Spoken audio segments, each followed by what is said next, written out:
country. All Indians are my brothers and sisters. I am proud of my country. I want to make my country proud. So this same gentleman also did that, right? So what happened to that conscience? He threw away that conscience? Well, I'll answer this question at the end of the session. Okay, we will talk about this. I really appreciate you bringing it up. So I will end this particular subtopic and move on to the next topic by sharing with you an incident that happened in 1998.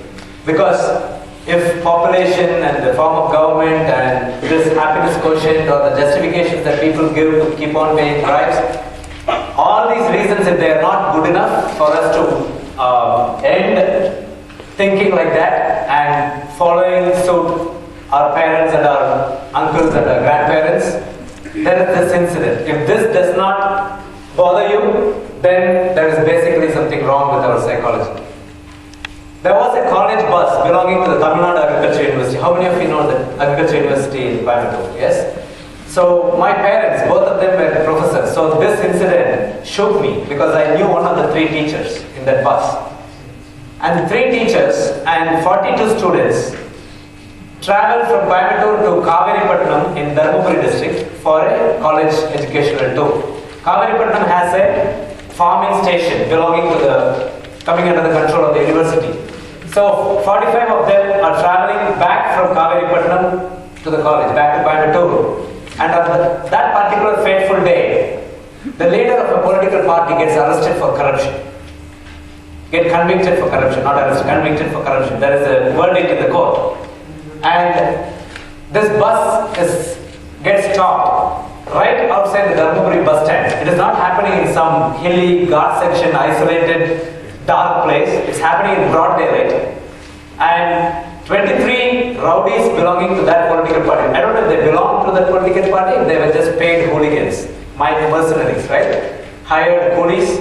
23 of them stopped this bus, surrounded the bus. Some of them doused the bus with petrol. Some of them used wooden logs and iron sticks to threaten the students and the teachers and the driver to stay inside the bus. What human creature can do that? If you want to show your protest for whatever democratic thing, legal thing in an undemocratic, inhuman way, so be it. If you want to torch the bus, so be it. What human creature, not one, 23 human creatures, can surround the bus and not allow the 23 fellow humans to get up and light the bus on fire?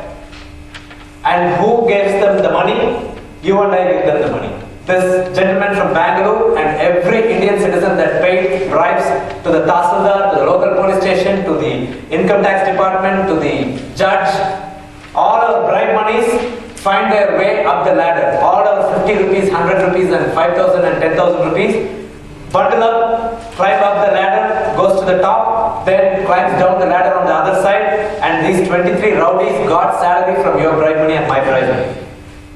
And this is one reason that we need to stop paying the bribes. It doesn't have to be your sister or my cousin that got killed. Not all of them died. 42 of them were brave enough, or they used their presence of mind. They jumped out of the bus in spite of these 23 rowdies threatening them. They just broke the glasses, tore open the side screens, and they jumped out of the bus. 3 girl students, they did not know, they were so terrified, they just bent down their heads and put their heads on their laps and stayed there hoping that somebody will save them or something will happen, they will be saved. And their skeletons were recovered from the bus after it was completely burnt.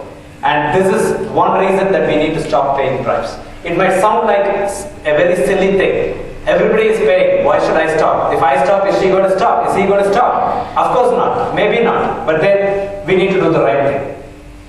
Do any of you know the story of the small boy who was throwing the starfish from the beach? There was a small boy that was walking on the beach, and the starfishes get washed ashore, and he was throwing the starfish in the water, and an old man came and asked, why are you doing this? Anyway, they're going to get washed again, and you're not going to be here doing it all night. There are going to be other starfish that are going to be washed ashore, and they're going to die. And this boy said, I don't care what you think, I think this is the right thing to do. If I save 10 starfishes a day, I'm happy with it.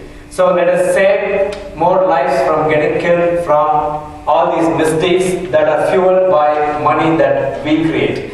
The black money that we are all angry about, the Swiss bank accumulation that we are all angry about and waiting for Amir Khan or Rajinikanth to come out with another movie, how to retrieve black money from Switzerland, it's not going to happen. But what you all can do, you can stop further creation of black money. If your parents go to Kumaran Jewelry or Motis or Chennai Silks and buy textile clothing for like 20,000 rupees and on the way out, at the cash register, they will say, I'll give it to you in writing. Every shop in Tamil Nadu in India will say this if you ask for a bill. They'll say, bill to put a tax roll. There are only very few stores that have come up in the current generation. Again, those stores have a different problem. They make hell a lot of profit on your purchase, so they give bills because it is run centrally by a multinational company or a national company that has computerized cash registers, so it spits out a bill, so the employees cannot tamper with the money. But family-run stores, there is a family-run person at the cash register, and they will say, if you buy for 20,000 rupees and you ask for bill, they'll say, bill the put 22,000 agum.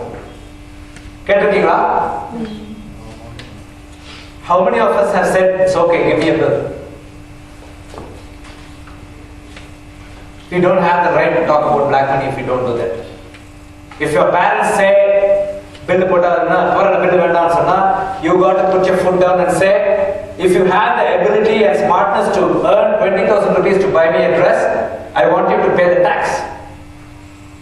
Can we say that? Will your parents ban you from your house? If you say that?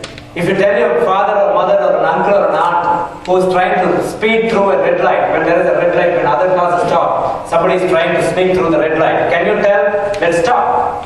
When it's red for us, it's green for somebody else. Let us not kill them. Can we say that? That's where it starts. Patriotism is not a part-time job. Patriotism is not when somebody dies. Hundreds and thousands of people die. It starts in small ways, not spitting on the road, not littering, not using plastic. So many small little things that can make the entire society a wholesome society. And there comes not paying bribes, not allowing anybody to pay bribes, not taking bribes. If you go to a government department, if you go as a management consultant or an executive or a CEO to a big corporate company, there you have the biggest responsibility. Because the rich people of this country don't need you. The poor people of this country need you. Your education is useless if it is not used for the well-being of the society and the nation. Education is not your degree. Education is not your certificate. The wisdom that you get out of education combined with the good heart that we talked about. The one post office employee that Satish mentioned, we need to create thousands and millions of them in the next 10 to 20 years.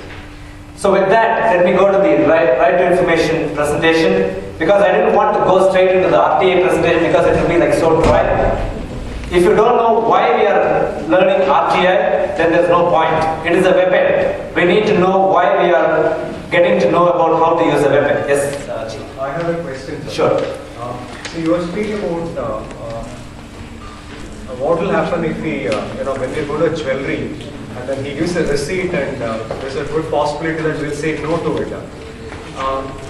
Now, how do we develop this habit? Of course, first thing is that I should embody that. Now, do you know something? You've been talking to lots and lots of people in India, probably abroad and all.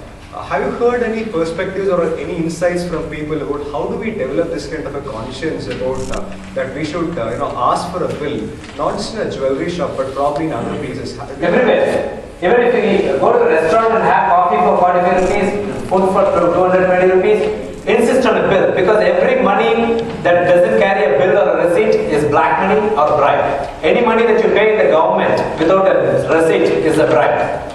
How you can pay 10,000, ask for a receipt. If they say that is the best, easiest way to find out what is the actual fee.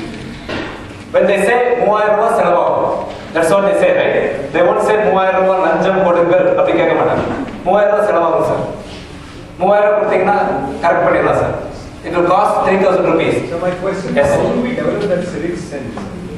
Well, that is why we are coming to colleges and schools. It is hard to develop the civic sense in a mind that is developed in a different way for 40 years. Anybody who is 45 plus, there are exceptions, there are very few people, maybe 5 to 10 to 20% in this population. But they are dried cement. We cannot write a new message in that. And it has to be initiated from school, from college. In those days, when I used to be in school and college, when this gentleman and the lady here, when they were in school and college, value-based education was given emphasis. If I am standing here, it's because of my Tamil teacher. I have not said this in any forum until now. And I am also standing here because of my father. My father was like the post office employee that Satish said. He was a professor.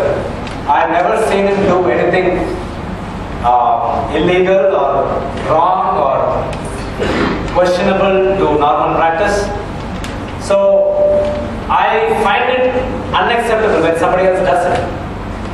And you can see this in every straightforward, honest official that comes in the real life press. If any of you know Mr. Sagayam, IAS, the former collector of Madurai, and there are several such people. There is Uma Shankar. If you talk to them, they will say, "Enga appa vande lanja vaangrandha kaiya vettiduvaru." He has said this. Uma Shankar IAS has said this to me. நான் வந்து வேலை பண்ணி கஷ்டப்பட்டு விடிய படிக்கும்போது அவர் தான் எனக்கு பால் ஊற்றி கொடுப்பாரு, காஃபி வச்சு கொடுப்பாரு, லஞ்சம் வந்து தெரிஞ்சா கையை வெட்டிடுவாரு சொல்லுவார் Uma Shankar. அப்போ I know you cannot do that now, but you are the future citizens. That is why there are several small stories. Ajit is provoking me to go into more stories than the RTI presentation. Yes. Sometimes they are forced to give a bribe in an RTO office. They collect 50 rupees and give a flag, Indian flag. Okay. After when I go to the. Okay, I'll come straight to this. This is because of your ignorance. No, do you know if you have to buy the national flag for 50 rupees? No, I question them. Why should I pay this 50 rupees? Okay, do you know the name of the person? No, I don't know that. Then but why not? Why don't you ask, sir, 50 ரூபாய்க்கு flag வாங்குனாதான் எனக்கு licence கொடுப்பீங்களா? என் வண்டியை DO பண்ணி கொடுப்பீங்களா? Yeah, he said. உங்க பேர் என்ன, உங்க நம்பர் என்ன? Have you complained it to the collector? Have you asked the department if it is legal for him to collect that or if